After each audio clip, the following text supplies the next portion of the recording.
This week, we pack up the camper van and make our way to Nevada. We meet up with one of our YouTube subscribers to chat about camper van life and spend the rest of our time exploring Red Rock Canyon. Packing up the camper van has proven to be quick and easy. Depending on how many items we have to put away and secure, we can be on the road in a few minutes. I figured out a way to strap this thing in. My REI belt. We need to strap it to you. The pillar for the seat rest. That's perfect. And you can still get water. Add some water to it. Although we spent a few days driveway surfing with Kate's parents, we were able to get packed up and back on the road in no time.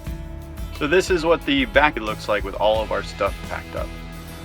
So underneath the bed we keep the Instant Pot, our camera bag, and some different odds and ends. We're actually leaving the bed in its down position. So we just throw a few clothes back here. Kate's got our backpack, the shades we put over the windows, and then our laundry bag that everyone's been asking about. This stuff stays on the counter, it doesn't move. And as you saw before, I strapped in the Berkey.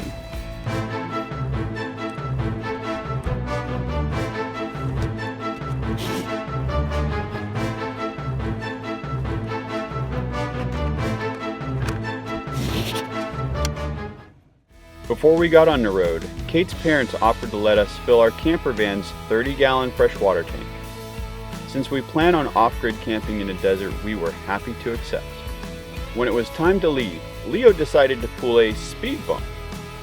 But of course, he had no problems getting in with Kate. That's because she always has a piece of watermelon as a treat.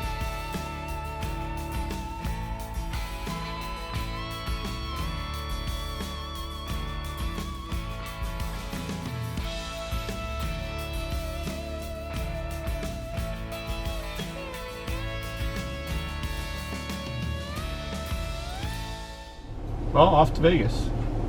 Viva Las Vegas. Viva, Viva Las Vegas. Why are you going so slow? It's a 40-mile-an-hour zone. You're absolutely right. I'm digging this slow travel thing. I'm not digging. The drive to Sin City took over 4 hours. We passed a huge solar farm in the middle of the desert that was impossible to miss.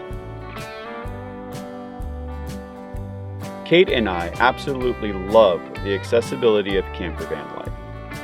We were able to drive our home to a park, set up the lawn chairs, and meet one of our YouTube subscribers who reached out about getting together in Las Vegas. Now that we're nimble and agile, there hasn't been a road we couldn't drive down or a place we couldn't park. First full night of boondocking is done. We are in Vegas at a casino. Drove from Los Angeles here last night, and by the time we got here, we were wiped out. Kate says I should be more excited, but I've only had one sip of coffee so far this morning. So, Red Rock Canyon, let's go. I need coffee. Come on, let's go. Actually, I'm excited for my coffee. She's still filming me. The nice thing about a Class B van is everything is always within arm's reach, including my coffee. Ah, that's good. I had to wake Joe up and get his lazy butt out of bed this morning so we can get going and see the sights. Hey, speaking of lazy, can you hand me my glasses? Thank you. Yeah, coffee. This may be a bit too much information for some of you guys, but we've decided that the cassette is really only for number 1. We're gonna take number 2 anywhere else we can find a bathroom. And this morning, I'm having my coffee waiting for inspiration so I can go into the casino and take care of business. Right, buddy?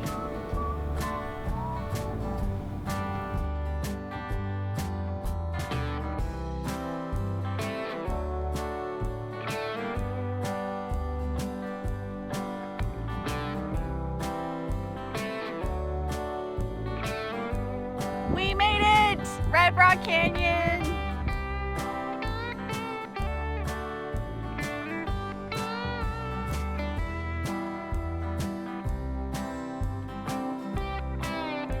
This is what I imagined when getting a Class B. Something we could not have done in the Class A is just little overlook. We can pull in, beautiful views, and I still got my coffee. Right, bud? You're always yawning. You're just perpetually tired, aren't you? Aren't you?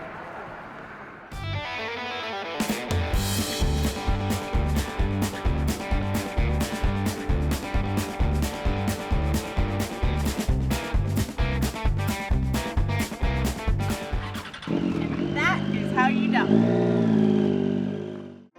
Red Rock Canyon is a peaceful oasis away from the hustle and bustle of the Las Vegas Strip.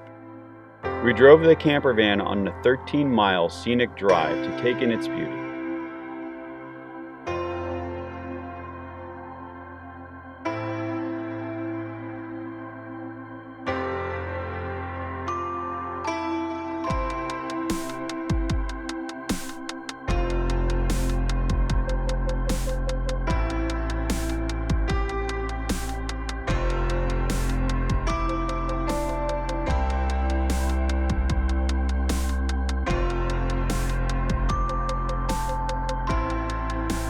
After our scenic tour, we decided to roll the dice at Red Rock Campground, where there are no hookups and the only amenities are pit toilets and drinking water. Do you think we're gonna find a spot at the campground? I mean, as popular as this place seems to be, just driving around the park, I think the campground's gonna be full. We broke our cardinal rule, which was never show up to a place on the weekend. I'm optimistic. I think we might find something, so let's see what happens. Yeah, I think midday on a Saturday, no way. Looking pretty open to me. Yeah, you're right. Lots of empty spots. For $15 a night, we found a spot that provided shade from the desert sun and a smooth concrete pad for Leo to lay on.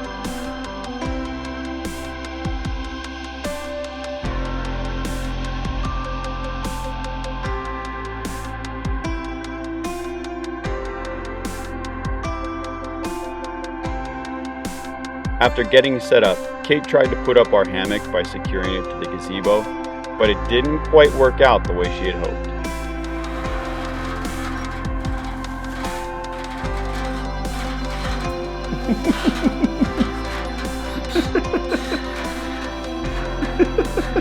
Quite the hammock action you have going there. At least if you fall, you don't have far to go. How far?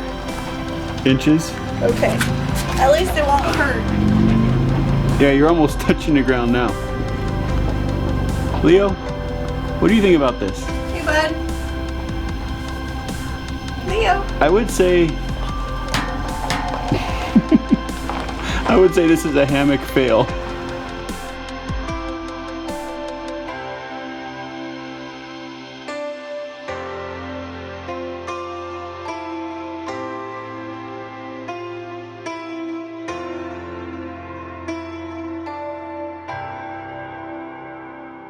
This off-grid camping isn't really what I was thinking of. Here we at least have pit toilets. There's a little gazebo thing. We have shade and all of that.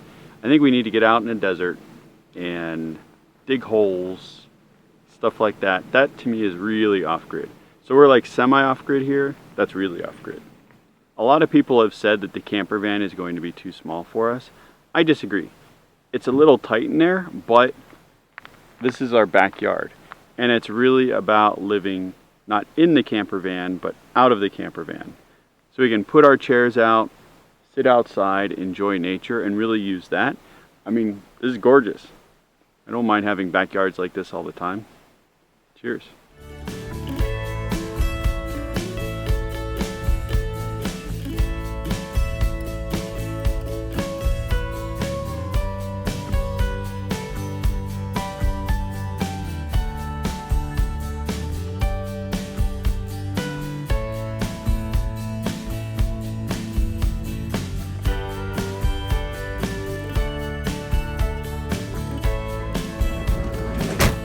Next time, we're off to the Mojave National Preserve in search of off-grid camping so we can really put our solar system to the test.